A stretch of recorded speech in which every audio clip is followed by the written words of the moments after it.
The Christian faith rises or falls on one thing: the historic bodily resurrection of Jesus Christ from the dead. But how do we know the resurrection really happened? Does it require a leap of faith to believe it? Or is there compelling historical evidence to confirm the resurrection of Christ? Let's take a look. At the heart of the Christian faith is the death and resurrection of Jesus Christ. I think the universal question that anybody would ask, Christian or non-Christian, is, did Jesus rise from the dead? This is the greatest and earliest claim of Christianity.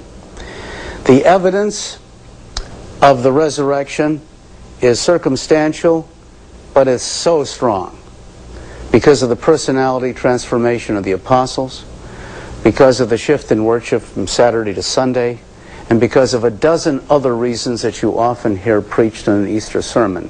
There are two phenomena that happen on Easter Sunday. One, Christians believe Jesus rose from the dead. Secondly, the tomb must have been empty as a result. Now, we often overlook the empty tomb, but I think the empty tomb is very important because that is something that an ancient historian can get at. They took Jesus' body down and they buried him in a tomb, the tomb of Joseph of Arimathea. The Gospels then report that Pilate placed a seal on the tomb.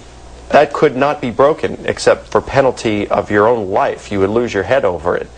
And then, of course, this is further compounded by the fact of the guards being at the tomb. Early on Sunday morning, Mary Magdalene and some other women went to the tomb in order to complete the anointing of Jesus' body with spices. When they got there, they found that the tomb was empty.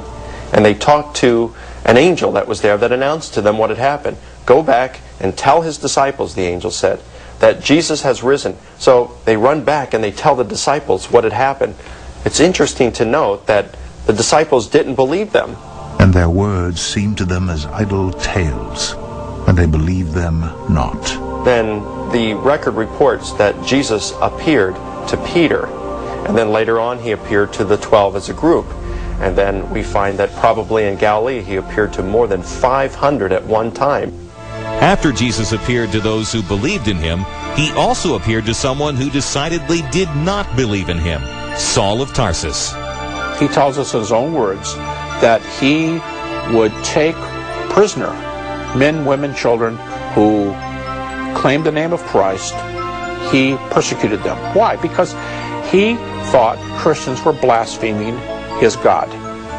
He was an honorable man and was on his way to Damascus to enact more of these persecutions against Christians.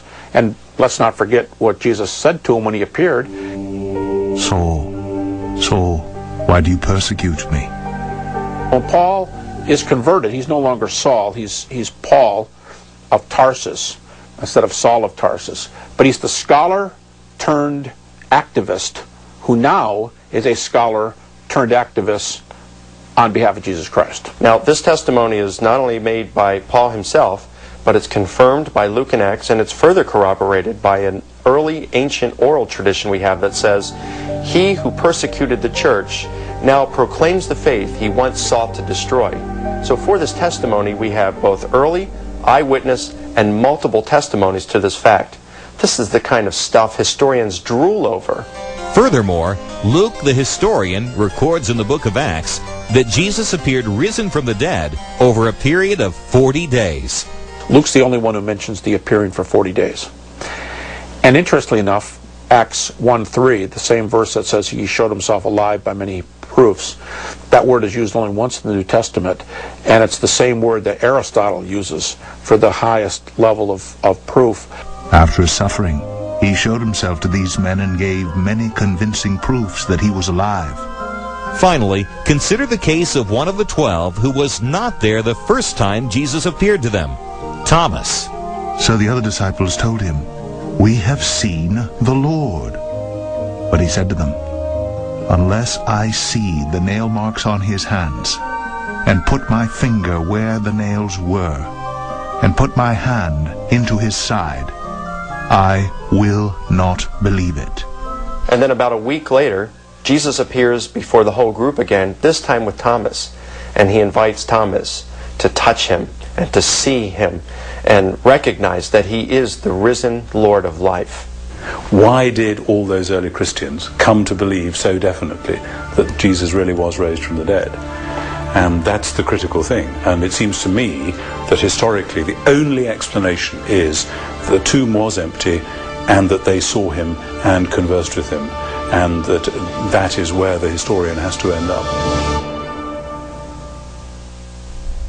If you appreciate what you've just seen, we want to offer you even more compelling evidence for the resurrection, and not just for the resurrection of Christ, but also for the life of Jesus, his atoning death on the cross, and his deity.